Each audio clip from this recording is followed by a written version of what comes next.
All right, ladies and gentlemen, welcome to our second speaker series event for this year. Today we're very fortunate to be joined again on the topic of emerging technology, and I promise it's not a continuing theme. We will do other topics as well.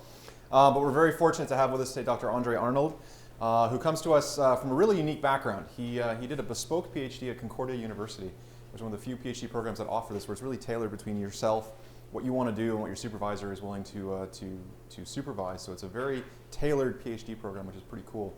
And I'll let him fill in the blanks about that if it comes up. But also interestingly, he did a postdoc at McGill, and it all sort of led towards this sort of amalgamation of emerging technology, design, and wearable technology, which I think has some pretty relevant implications for defense and security, and that's what Andre is going to talk about with us today. What's really interesting too is he's one of those unique individuals that has academics and also extensive experience in the private sector, working in this case with a company called the Diamond Group, which does emerging technology and hardware, software amalgamations and things like that. It's pretty cool stuff. I cannot do it justice to try to explain it, so I will let the expert do it instead. So Andre, the floor is yours. Thank you so much. Good afternoon. I had a chance to work with Christian here for a couple of years in terms of beginning to understand the role of the RMC within the federal sort of innovation ecosystem. I'd say his introduction does it justice, but I'll try to make it a little more personal. I grew up in the Yukon Territories. My parents, I don't know if I'd call them radical, but they were definitely survivalists, as in anyone who's actually going to stay there over winter is. We never had to eat the sled dogs, though, so I'll get that joke out of the way. But we grew up there and then moved down to southeastern British Columbia about 10 years later. All that to say is Canada is one of the most challenging environments that you can possibly ever operate in. So while a lot of the stuff is around high tech, and for example, our work with the Diamond Group in Ottawa, which is a veteran-owned business, is very oriented towards cybersecurity, at the end of the day, every analogy I go back to is what happens if you're the last one left, everyone else has fallen out of the canoe, and you're a kid in the forest in the north. Who's going to survive? Can you survive with rocks and sticks? Can you make a fire? This is the level we're at with artificial intelligence right now. This is the level we're at with emerging technologies right now. And the only ingredient in any of these recipes that will ever be able to put food on the table or get people through a hard winter are the human beings. That being said, we can build incredible tools with the technologies we have right now, and we can use them to support and extend and even, well, I would say, ultimately really focus on adding resiliency to the human component here. Just to sort of circle back, a lot of the work I did initially was in sort of a hybrid of sports physiology and product design. And what I discovered really quickly is every time you have a good question that's worth asking, there isn't a tool to measure it. You might be able to measure part of it, but you can never measure all of it. So you end up having a very extensive toolbox, and some of the best practitioners are those that actually know their tools best. It's not just having simply instruments as well. There's also a lot of theoretical tools. Not every theory can be applied, of course, but what it means is that a lot of the work I did in my grad studies was working with multiple different laboratories across a number of different disciplines to bring them the new tool they needed to achieve a specific set of research objectives within one grant framework or within one department, or maybe sometimes to be able to bridge the gap between two disciplines that are trying to collaborate together. So effectively what that means, though, is we're in the technology transfer and applied research space. The challenge is that most of the tools that begin to operate in that space, they might relate to how do we manufacture something faster, how do we develop a new material that applies the very esoteric outcomes of a couple different nanotechnology labs, or how do we organize relationships in some kind of commercial venture to align the interests of academia, industry, and government. And it's kind of that little trifecta between academia, industry, and government. I think it's quite relevant here. We won't completely exclude the artists, but they can do pretty much whatever they want. We'll make sure they have space to do it, because that also is effectively part of that ecosystem. But they don't really factor into too much of the actual questions that we can measure at this point. But they're pretty important to it. That being said, a lot of the work I did was focusing specifically on developing instrumentation for paramedics. Largely the reason for that was that paramedicine in Canada is one of the most challenging and difficult paramedicine trades on the planet. You have first world medical standards. In fact, by some measures, we could call it better than first world, given some of the contrasts we're able to hold up with some other first world countries. But what we're able to say, though, is that in terms of geography and even some of the human component, and even some of the tools, be they airframes or vehicles or medical instruments, very few of any of these ingredients make the job easy. And at the same time, it was the only effectively environment where I could do research, where I'd have access to uniform populations, can be looking at some fundamental questions around Canadian society and policy, and at the same time, be working within the dual-use technology sphere, which is something that social science departments of various types don't really necessarily invite. However, I was pretty sure that if I was ever going to be taken seriously in academia as someone that's developing products within a dual-use sphere, I'd better have a critical feminist theorist supervisor. And believe me, she whipped me into shape real quick. And she gave me the tools in the toolbox that I wouldn't have been able to access without those perspectives. A lot of those go back down to ethnographic research, processes and protocols, and even a lot of the relationships and the relationship building strategies and the investigation strategies and the collaboration strategies, the multidisciplinary sort of how do we all compromise and still come out ahead and get the bid from the federal government kind of questions. So the social science contribution is really important because a lot of the work I was doing, frankly, was within telepresence and human-mediated telepresence within these clinical medicine hybrid with paramedicine environments here in Canada. The challenge is we're very large and we're very well spread out in the worst possible way to provide even basic services. I did most of my field work in British Columbia. So for example, in just one health district in the interior, you have a region the size of Germany with about 100,000 people with about a dozen specialists providing services. Is it perfect? No.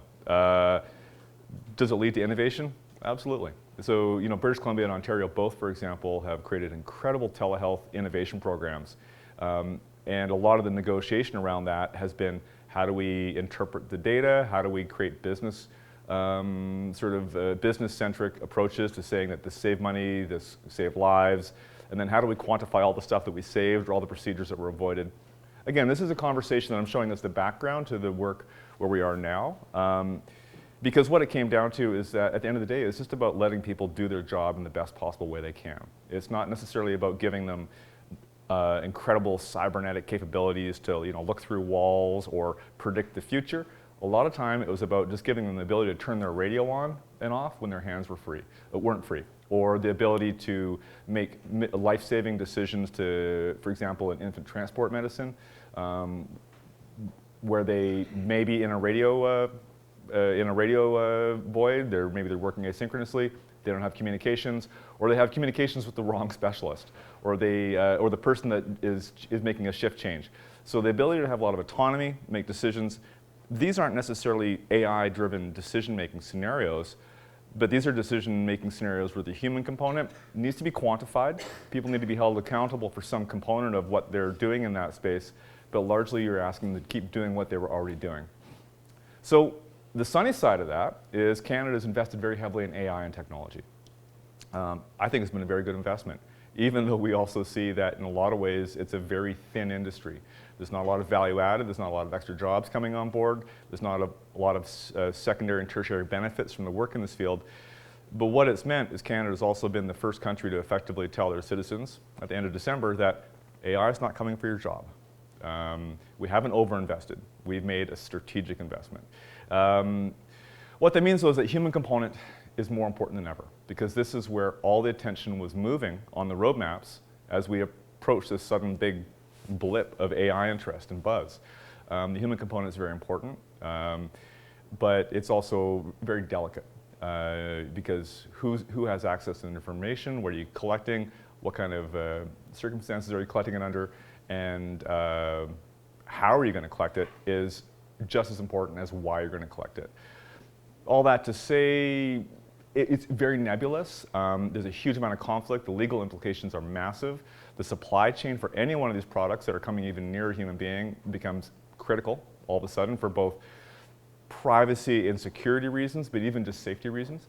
And probably the best way to approach that is to sort of give you guys some examples from how some of the existing technologies are used in this space, and also to sort of use that to illustrate how Canada really is one of the few countries equipped to actually deal with the conflicting requirements that arise in emerging technologies that have some level of intelligence, or at least are able to augment human behavior enough to appear intelligent.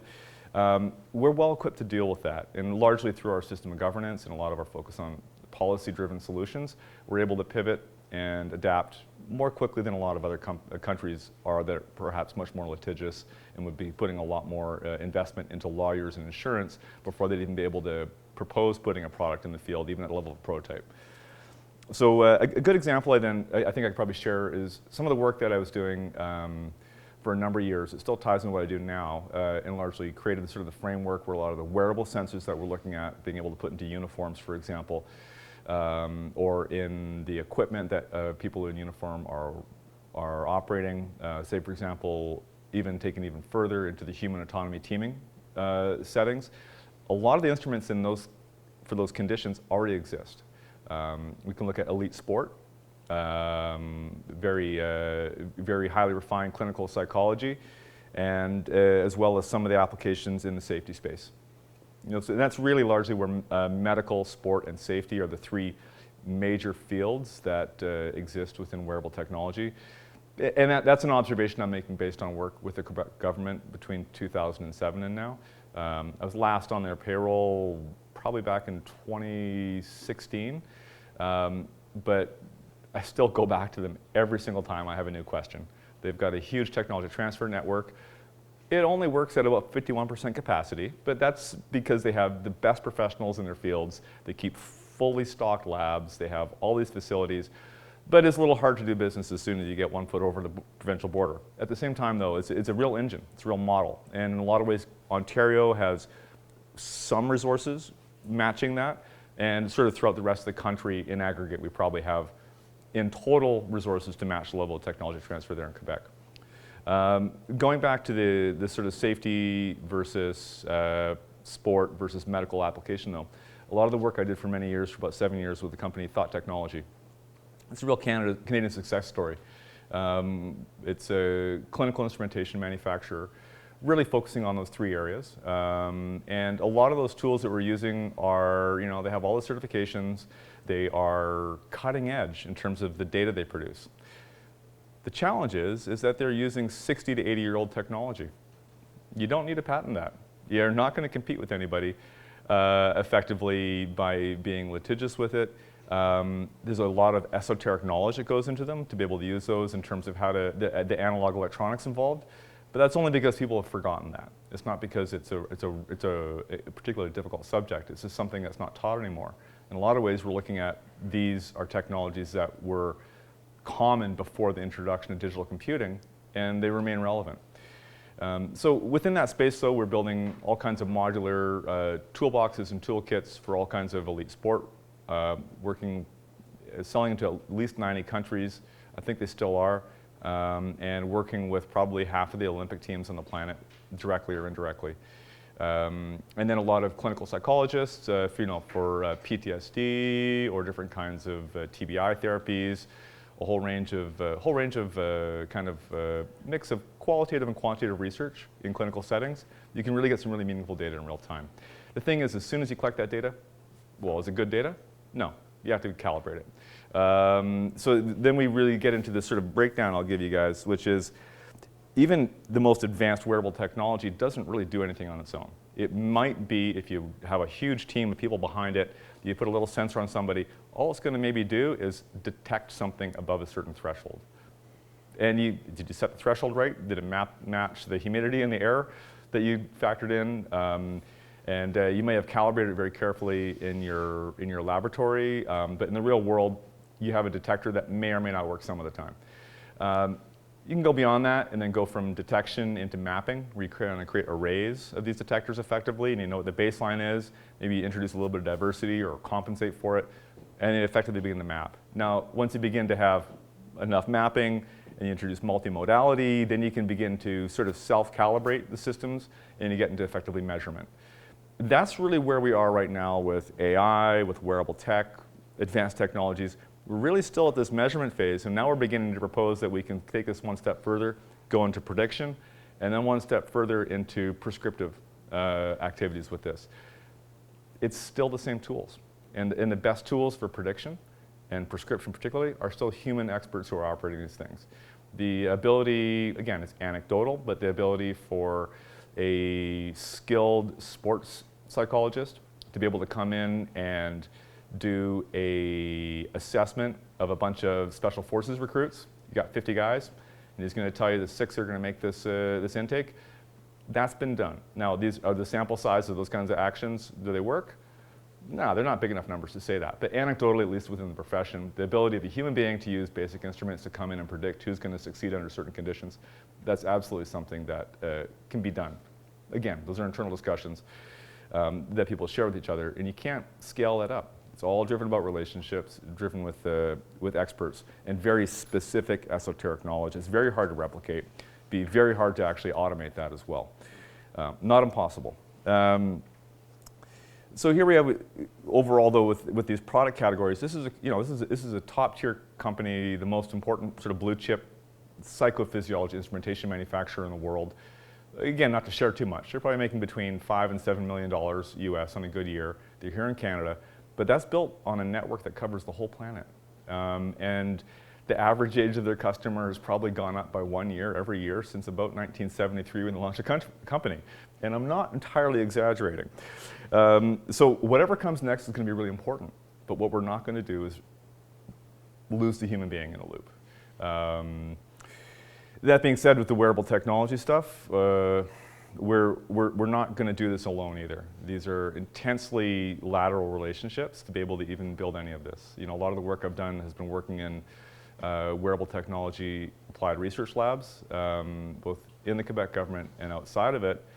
And at the end of the day, you're having to coordinate multiple levels of provincial, municipal, and federal funding with easily 1 to 2 technology partners who would usually be the client, as it were, and then another 4 or 5 suppliers. And once you've done all that, you still have to actually engage with the academics. And this stuff doesn't move forward without academics. It really shouldn't even start without them in the room, because as soon as you deal with human data, you're dealing with something that's so incredibly privileged that could give you profound information about a person or an organization, or maybe the building they're in, or maybe the environment they're operating in, that it's incredibly risky to share that. It's even more risky, of course, to collect it in the first place if you don't have a plan for actually either encrypting it or ensuring that everybody has access to it so horizontally it doesn't become an advantage. Again, these are all very hypothetical scenarios. At the end of the day, though, what we see is that the idea of a product or a population or a landscape, it's really diverse.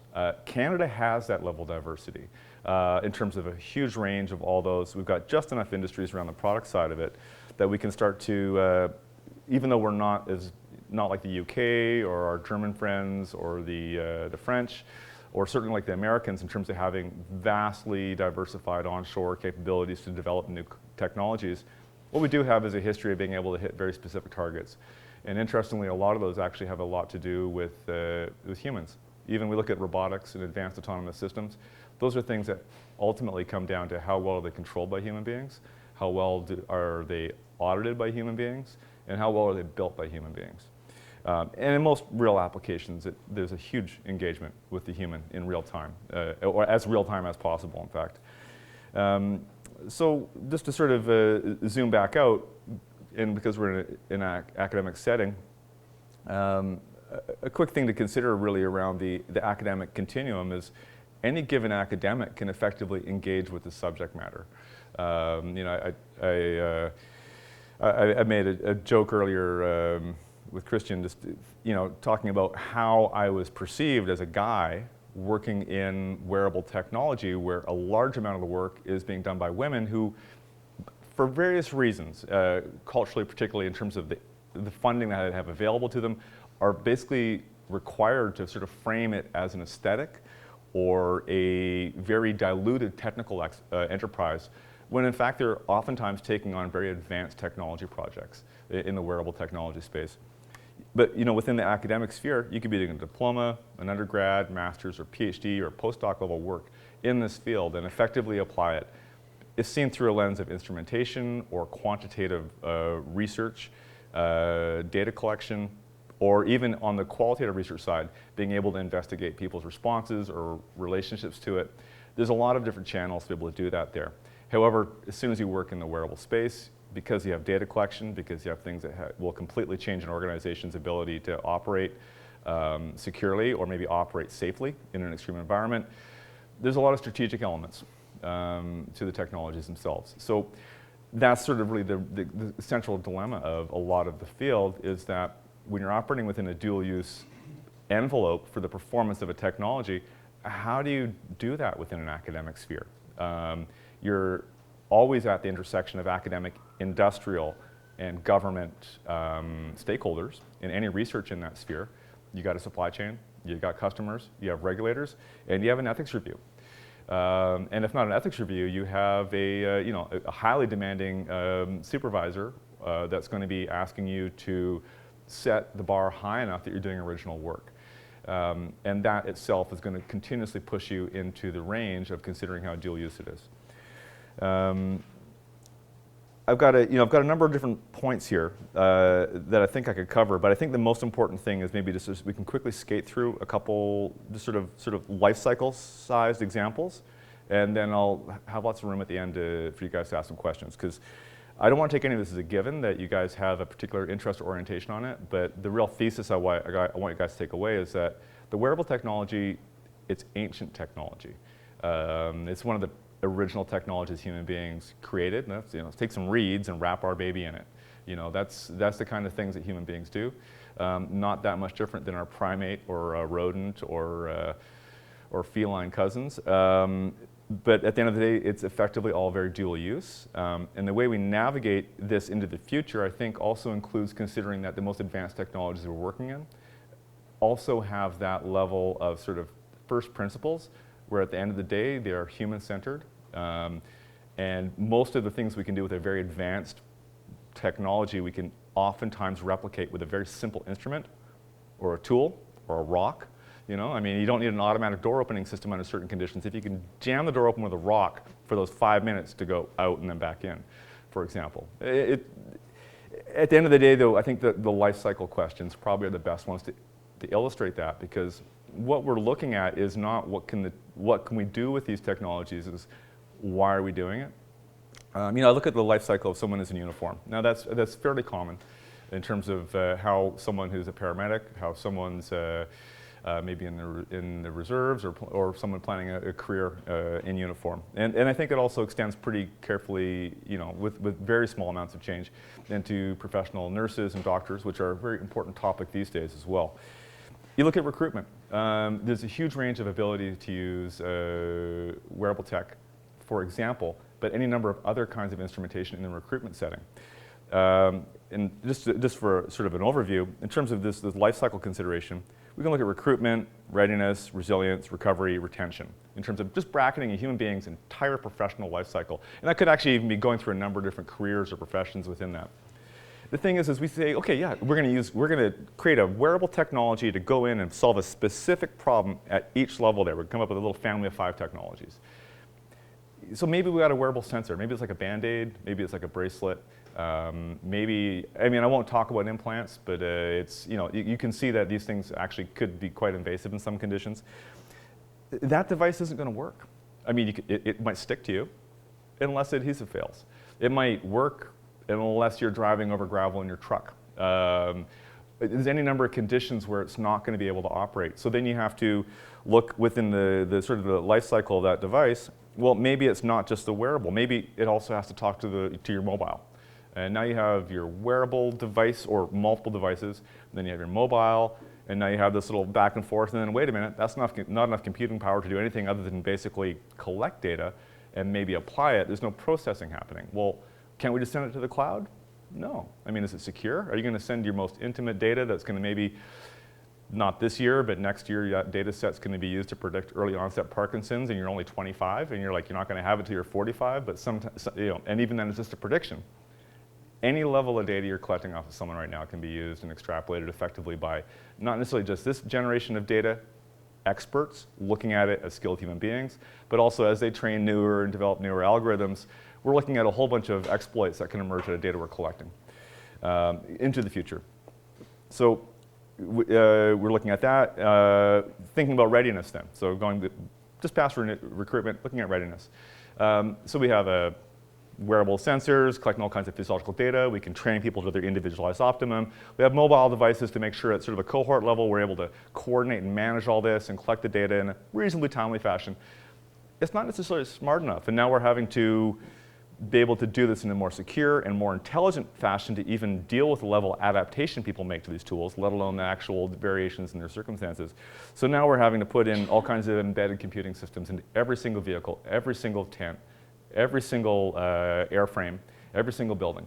And when I say embedded systems, we're effectively talking about little boxes, little computers, something about as smart as a cell phone, but not as versatile. We've just created this incredible cascade right there. Beyond that, we start looking at things like resilience. Well, how are we going to manage if we have again, major snowstorm or a rail disruption or something even a lot more local? You have a helicopter crash or even just a helicopter breakdown in a remote region. You're stuck out there. You have a completely new set of conditions. You maybe have a protocol for it, but any of these wearable data set collections have to be individualized enough that you're going to have to be able to do some serious number crunching out there. You're probably going to have an actual server that's supervising all of these embedded systems, collating their data, and then you have all these wearable systems that effectively are doing a little bit of hands-free data labeling for you. You're in these conditions now where you're having to have an extra generator just to run the server that you have in your, in your base there, because you may or may not go offline, and you may or may not need that extra 1,000 gallons of diesel over a year just to do more processing on the edge. Again, these are scenarios where we're talking about in austere conditions, but a lot of these circumstances arrive in little micro slivers or arrive in fairly sustained conditions anywhere where you might be concerned about critical infrastructure. And then going up to sort of the recovery system, the recovery side of it. So if someone's gone through their whole life, they've got this whole career, they've been through all these adventures, and maybe they've been injured. Maybe they've been burned out. A lot of my work has actually been looking at PTSD, which is where a lot of my concerns around the ethical and even the legal, but even the practical side of this are. I mean, it's highly individualized. It's a whole continuum. Something we might call PTSD is just one little sliver on a continuum. The stuff we can do upstream or downstream of it. But as soon as we put labels on it, it might actually create a set of blinders for it. So now we're in a situation where we're not only having to deal with all these different levels of data collection and processing in the field, we're now into kind of conditions where we're also having to have a whole cloud where we're collating massive levels of institutional data across many, many different individuals to try to pluck apart all the different threads and individualize any responses enough to make this stuff even worth doing in the first place. So all beyond that really, I think, comes back to sort of that sort of final point in the professional career, which really is the retention component. Now, if you're going to keep someone in an organization, they're going to continuously adapt. And the organization is going to adapt in ways that are going to keep the people they need as much as they can. But really where we are right now is I don't think we can continuously race all the way up the hill past putting wearables and then all kinds of mobile components and then edge servers and then cloud computing. Other than putting a massive network of satellites in space, we won't be able to sustain the illusion that we can continuously throw technology at problems that ultimately only people can identify quickly enough to deploy a meaningful solution. Again, this is not an anti-technology position I'm taking here. I'm suggesting that the key technology to making any of this work or profitable in the first place would be the human dimension. So all I have to say is it's sort of, there's multiple sort of angles to it. I don't want to unpack too much of it, but I think I could probably provide really specific answers to any questions you guys have that sort of relate back to that framework, and I'd be happy to point you guys in the direction of additional resources as well, or maybe individuals or companies who are in the space here in Canada. Any questions? Oh. Yeah. When you were saying that there's a risk for the risk with some of the data collected, because what you're collecting can be so profound, and there's a risk that can be, what's being released if that data was not protected properly. Yeah. Just to scope that out, because all I'm thinking of is a Fitbit.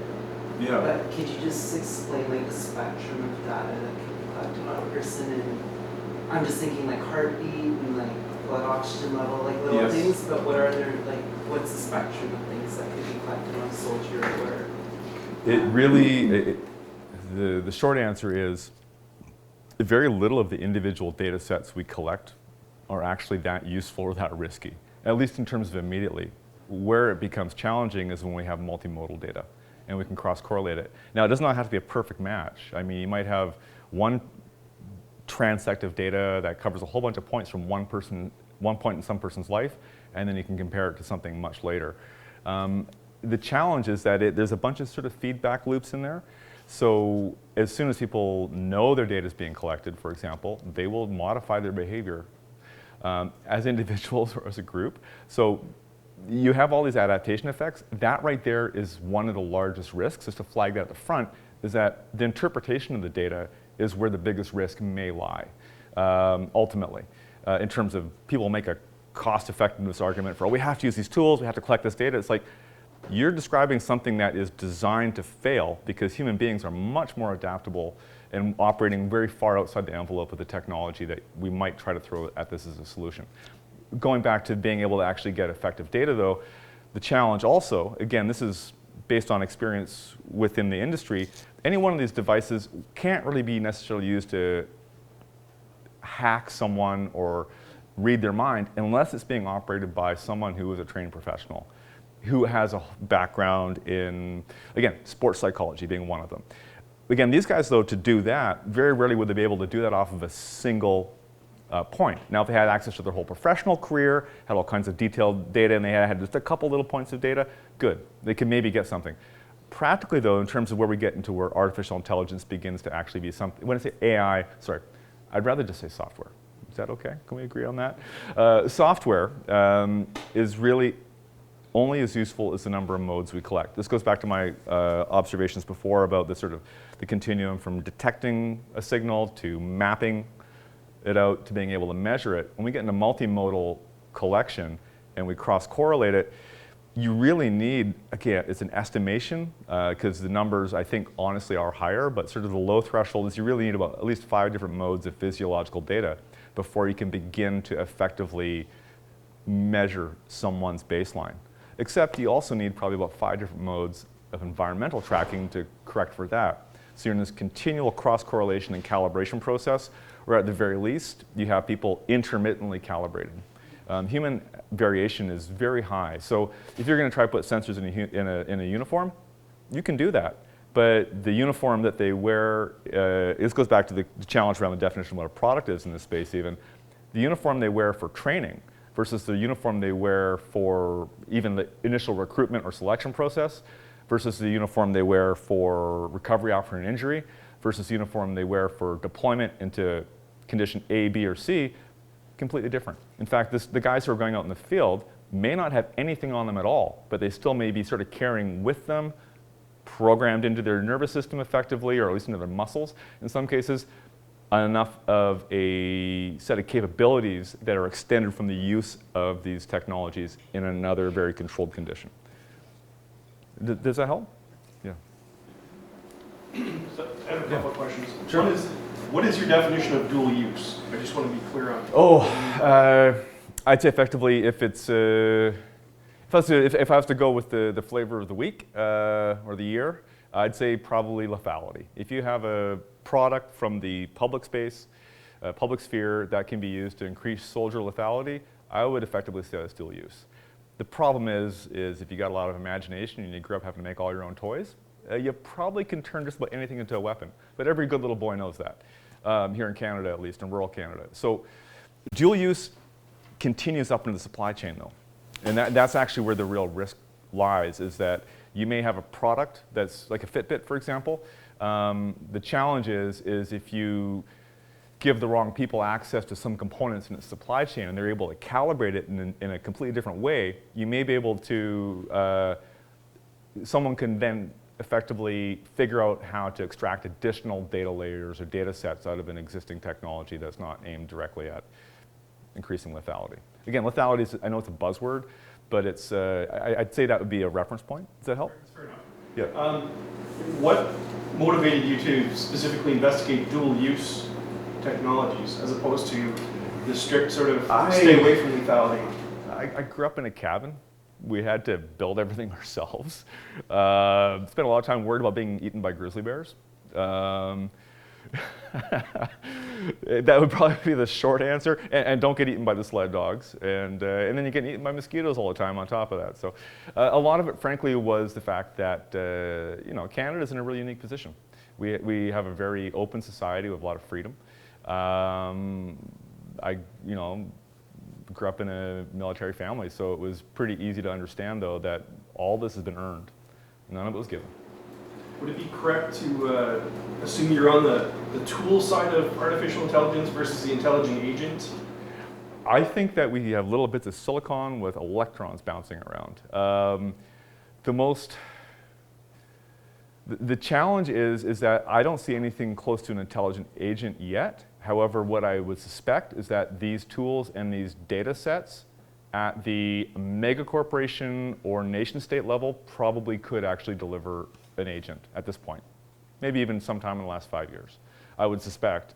I think at the same time, though, that the agent question, which I think kind of nails the central question, not just of why, but also how, is something that human beings can do. And this is where I think that human beings can effectively assemble an agent out of these technologies much more effectively than a bunch of guys writing code can, or guys building, even completely dedicated, embedded analog level systems. Those things could be put on the body and be doing exactly the same thing under two conditions, but under conditions where you tell that person, this thing's an agent, it's smart. It understands you, it knows what you're feeling, versus this thing is dumb, it's just a robot, it just records, it has no feelings or has any intelligence. As soon as you give that person a tool and you tell them it's intelligent, that person's going to construct a narrative. They're going to be able to actually endow that with a bunch of intelligence effectively, and they're going to operate as an external intelligence that they're going to plug into that system. And this is where the danger comes in terms of how we interpret this, the way people adopt it, adapt to it. We really are just on the emerging into the area where we can see the kind of adaptation that occurs at the level of the code, or even in some cases the electronics, that would be what we would call intelligence. The sordid footnote, though, is that IBM first started working with what we would call autonomic computing or adaptive software in 1998, technically 97, and they released open frameworks for self-adaptive computing 20 years ago. So we've had the tools that effectively are spelling out how to put training wheels on our technology for well over 20 years to move it towards some kind of agent level activity. But that's a complete, when I say complete, largely a disconnect from the software development community and the artificial intelligence community. The self-adaptation is something that's seen as a can being kicked down the road, and yet the intelligence label is being put on the product. Again, that's a great question. Does anybody else have any? I got one more. I got room for 10 more. So, Christian, in your last lecture and you today talked about sort of the ease of collecting information in Canada, or the policy frameworks are easier in Canada. But from my perspective, it's perhaps harder when you look at the federal government specifically, in terms of you can only use the information in the manner it was intended for collection. So for instance, a few years ago, the government got in trouble for connecting up the unemployment insurance database with people traveling to foreign countries. Mm-hmm. So you couldn't be looking for work while you're out in the country, sort of thing. That was the rule. So the government got in trouble for connecting these databases, even though it would look to most of us as a legitimate thing to do. But you're not allowed to do that. It's against the law, and it was stopped. Now, when we look at this writ large, we start collecting on Canadian citizens. There's tons of information out there. Health information is probably the easiest one to get around because health is health, and we're using it to improve health as opposed to a lot of other activities. Do you see that as a problem, working within sort of the federal government sphere, collecting information and using information, or is it better to use it? Is it easier on sort of Civvy Street corporations, how they handle data? I think because, again, the thesis I have is that these technologies are effectively dual use as soon as you use them in the real world. I don't think it matters, because I think no matter which space you're starting from, you have to pull in stakeholders from the other 2 points in the triangle. That's a high-level answer. The short-level answer is that the only reason that we have an advantage here in Canada is because we do not have a huge number of laws on the books, which means, though, that policymakers can effectively say, we're going to give an exemption for you to test this technology under these conditions, and you're going to destroy all the data afterwards, and it's going to be completely thoroughly vetted. And, for example, Queen's University or the RMC would be good examples of entities that could be working within the ethics review and kind of a proctoring role to actually manage that data. We have the agility to do that on a much shorter time scale than the US, because we're not going to necessarily have the downstream risk of $15 billion of lawsuits that came out of people, being outed for doing something that was probably, antisocial in the first place, but it was their freedoms being violated. So we have an advantage in Canada that we have the mechanisms in place. We have to be willing to use them, and to use them, we do have to coordinate between the 3 different stakeholders. And someone has to own that data, and at the end of the day, it's probably going to have to be the federal government, and it has to be done securely if we're going to own it at all. Or we have to develop standards and regulatory frameworks to be able to operate these systems in the real world using non-collection, effectively just, basically just flowing the data, not collecting it, maybe some adaptation, some level of threshold, in a lot of cases even using analog electronics for these kinds of things, and then also putting in measures so they're not being hacked or sniffed as well. This is why, again, working in this space has been a great focus for me, because the wearable technologies themselves aren't necessarily viable or realistic unless you go all the way up through all the layers of supporting technologies, infrastructure, and then bring the policy into the loop. And it's a good stand-in for a number of other major procurement questions that we have across a number of different fields, both within certainly at a household level within the private, but then within the public and the defense component. Procurement's a major question. And the ability to actually get enough data to calibrate this. Ultimately, all we can, I think, hope to do with the Canadian system to give us an advantage is to be able to bring in the protocols to develop new instruments and be able to do probes that get us ahead of the curve enough to build up the IP to advance these strategically selected markers faster than if it was just the US or the UK trying to do it on their own, for example. Yeah. Yes.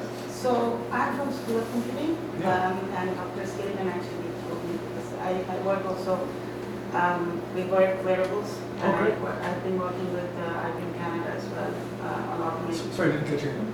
Farhana Zulkarnain, sorry. Oh, I've read your profile before. It was maybe 2 years ago. Yeah. So this is interesting. So he told me that you may be interested, so just go and So this is called and I think everything has pros and cons. So of course there are risks in collecting data, but there are also benefits, right? Because I work a lot with medical people, so the medical doctors and the old care center, for example. So there they have the problems of not having enough monitoring of older patients. Yeah. So again, in some cases, this kind of collection of data I see is very valuable. Right? I even worked or talked to somebody in the Department of Kinesiology. Yes. And they work at a clinic to see how patients are recovered from their movements. Yes. right? So those things are also good examples of wearables. That the problem with, I think, not having so much application of wearables now is because of the battery and the charging, of course. And as you mentioned, that we need additional infrastructure, right? Yes, well, and there's one more problem, and that's vulnerable populations. Even if you have multiple universities on board doing ethics reviews, as soon as you work with vulnerable populations, you're trying to thread a needle with a jumbo jet. That being said, because you're dealing with vulnerable populations in the ethics reviews that go into being able to work with the kinesiology department or other departments, this is where it goes back to the dual use question, where in fact some of the only populations we are legally or even within a policy framework going to have the access to collect the data on and process it are people who are in a basically national critical infrastructure ecosystem. Again, a lot of my work with telehealth and paramedicine, you realize, well, I didn't know it going in. I thought, well, I'm going to make better instruments so we can actually track patients and perform telehealth and all kinds of remote supervision. Practically, there is no better instrument than a highly trained paramedic or anyone in uniform doing their job. In those conditions, what really begins to emerge is that before we can even collect patient data, we need to actually look at the workforce who are serving them, optimize their health, optimize their performance, look at their decision making, and see how that improves their care. That's the thin edge of the wedge. I'm not saying that's the only path to it. But without that as a priority, there's, or even for example, within the military framework. Now, I've never been in uniform, so I can only speculate. However, in that kind of condition with a highly hierarchical organization, the suggestion would be that if you could improve decision making within the command structure, that would be a better alternative than to deploying 1 million little sensors into the field on soldiers and hoping that somehow someone doesn't figure out a way to exploit that to your disadvantage. For example, so, but I think there was a second part to your question. Yeah, about the security part as well, like, because with these additional infrastructure in place, for example, the edge computing devices, Yeah. right? We can filter out much of the personal or Absolutely. identifiable data. And that's how we can basically collect data to learn patterns or learn profiles of people or profiles of good behavior or profiles of healthy living and so on and so forth. And that has been valuable in identifying some of the chronic diseases. And we also work not only with the wearable devices, but also the health data collected at the primary care physician. So all of these have the same problem, right? Yeah. The privacy issue. Well, it's not just a privacy issue, because I think we have a lot of the solutions within the computer science space. Again, not as a computer scientist, but as a scientist who works on coordinating computer scientists and engineers and other manufacturers to be able to meet the set of requirements and deliver a product, and then maintain it, and then destroy it when it's done. And at the end of the day, it also comes down to questions of residency and jurisdiction. Again, exactly what you're suggesting. It's like, we put enough edge computing there, great. We've now anonymized it. Now, right there you created a question, is this actually worth doing? And how auditable is it? So if we want to look at, again, I don't want to use the term AI, so if we look at the auditability of software, and we have all these neural nets we're using and they're spitting out a certain answer, and we're 10,000 patients into what's going to be a 100,000 patient study, and we either see what looks like great results or a major problem. How are we going to audit that unless we've actually kept a version of that data, or we have some kind of model of how those models were trained effectively?